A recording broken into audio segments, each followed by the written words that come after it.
ഇന്ന് നമുക്ക് എന്ത് ക്രാഫ്റ്റ് ചെയ്യാമെന്നും പറഞ്ഞ് വിചാരിച്ചിരുന്നപ്പോഴാണ് ഈ കാണുന്ന ക്ലേ കണ്ടത്. എന്നാൽ ഞാൻ വിചാരിച്ചു നമുക്ക് ക്ലേ വെച്ച് എന്തെങ്കിലുമൊക്കെ ചെയ്യാമെന്ന്. അപ്പോൾ ഞാൻ വിചാരിച്ചു ഇനിയിപ്പോൾ സ്കൂൾ വർക്കൊക്കെ അല്ലേ, അപ്പോൾ പിള്ളേരുടെ പൗച്ചിലും ബാഗിലും ഒക്കെ ഇടാനായിട്ട് കീച്ചണും കാര്യങ്ങളൊക്കെ ഇപ്പോൾ ഉള്ള പിള്ളേരെല്ലാം ഇടുമല്ലോ. അപ്പോൾ ഞാൻ വിചാരിച്ചു നമുക്കൊരു കീച്ചണായിട്ട് സെറ്റ് ചെയ്ത് ഒരു മുയലിനെ ഉണ്ടാക്കാമെന്ന്. അപ്പം ഇതേപോലെ ഒരു വൈറ്റ് കളറിൽ ക്ലേ എടുത്തു. ഇതേപോലെ ഒരു കൊച്ചു വട്ടം ഉരുട്ടി വെച്ചിട്ടുണ്ട്. എൻ്റെ കയ്യിൽ മെഷറിങ് സംഭവങ്ങളൊന്നും ഇല്ലാത്തതുകൊണ്ട് അതിന് പ്രത്യേകിച്ച് അളവൊന്നും എനിക്ക് അറിയത്തില്ല. എനിക്കിഷ്ടമുള്ളൊരു വലുപ്പത്തിൽ എൻ്റെ കയ്യിലുള്ള ക്ലേ തികയുന്ന കണക്ക് ഞാൻ ചെയ്തെടുത്തിട്ടുണ്ട്. പിന്നീട് ആ ഒരു കണ്ണിന് എനിക്കൊരു അബദ്ധം പറ്റിയായിരുന്നു. ഞാൻ സ്കെച്ച് വെച്ചാണ് ഡോട്ട് ഇട്ടത്.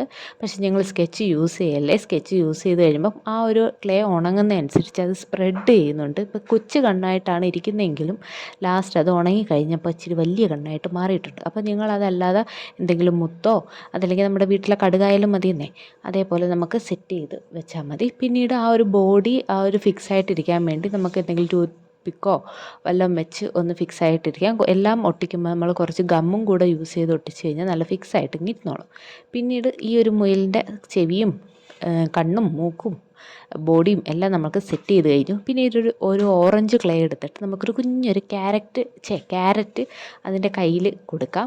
അപ്പോൾ നമുക്ക് ക്യാരറ്റ് സെറ്റ് ചെയ്തെടുക്കാം. ഇതേപോലത്തെ ഷേപ്പിൽ നമുക്കൊന്ന് റോൾ ചെയ്തെടുത്തിട്ട് ആ ഒരു കുഞ്ഞ് ഇലകളാണ് കൊടുക്കുന്നത് ആ പച്ച കളറിൽ. എന്നിട്ട് നമുക്കൊരു ഗം തേച്ച് അതിൻ്റെ മുകളിലോട്ട് വെക്കാം. ഗം തേച്ച് കുറച്ച് നേരം അനക്കാതെ വെച്ചേക്കുമ്പോൾ തന്നെ അങ്ങ് ഒട്ടും കേട്ടോ. ഏത് ഗമ്മായാലും മതി. ഞാൻ ഇപ്പം നിങ്ങൾക്കറിയാമല്ലോ സാധാ ഗമ്മാണ് യൂസ് ചെയ്തേക്കുന്നത്. പിന്നീട് നമുക്കിതേപോലെ കൊച്ച് 4 വേണം. 2 കൈയും 2 കാലും നമുക്കങ്ങോട്ട് ഒട്ടിച്ചു കൊടുക്കാം. അങ്ങനെ 2 കൈയും നമ്മളങ്ങോട്ട് ഫിക്സ് ചെയ്ത് കൊടുത്ത് കുറേ കഴിയുമ്പോൾ തന്നെ അങ്ങ് ഒട്ടിക്കോളൂ. പിന്നീട് ആ ഒരു ഇരിക്കുന്ന കീച്ചണ് ഞാൻ സെറ്റ് ചെയ്യാൻ നിൽക്കുന്നതുകൊണ്ടാണ് ഞാൻ ഇതേപോലൊരു സംഭവം എടുത്ത് ചാരി വെച്ചിട്ടാണ് കാല് ഫിക്സ് ചെയ്ത്. അല്ലെങ്കിൽ എന്തെങ്കിലും സംഭവം ഉണ്ടെങ്കിൽ അതങ്ങനെ ഇരിക്കില്ലല്ലോ, അതുകൊണ്ടാണ്.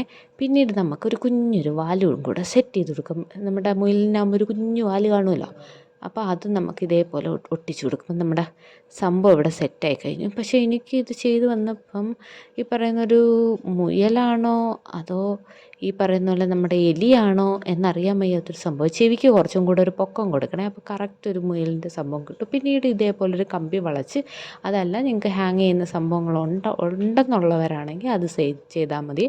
അത് ഉണങ്ങുന്നതിന് മുമ്പ് നമുക്ക് അതിൻ്റെ അകത്തോട്ട് വെച്ച് കഴിയുമ്പോൾ നമുക്ക് കീച്ചണായിട്ട്, പിന്നെ കീച്ചണിൻ്റെ ആ സംഭവത്തിനകത്തോട്ട് സെറ്റ് ചെയ്ത് വെച്ചാൽ മതി. കീച്ചണോ നിങ്ങൾക്ക് ഇഷ്ടമുള്ള രീതിയിൽ എങ്ങനെയാണെന്ന് വെച്ചാൽ വെച്ചാൽ മതി. ഇപ്പോൾ നമ്മുടെ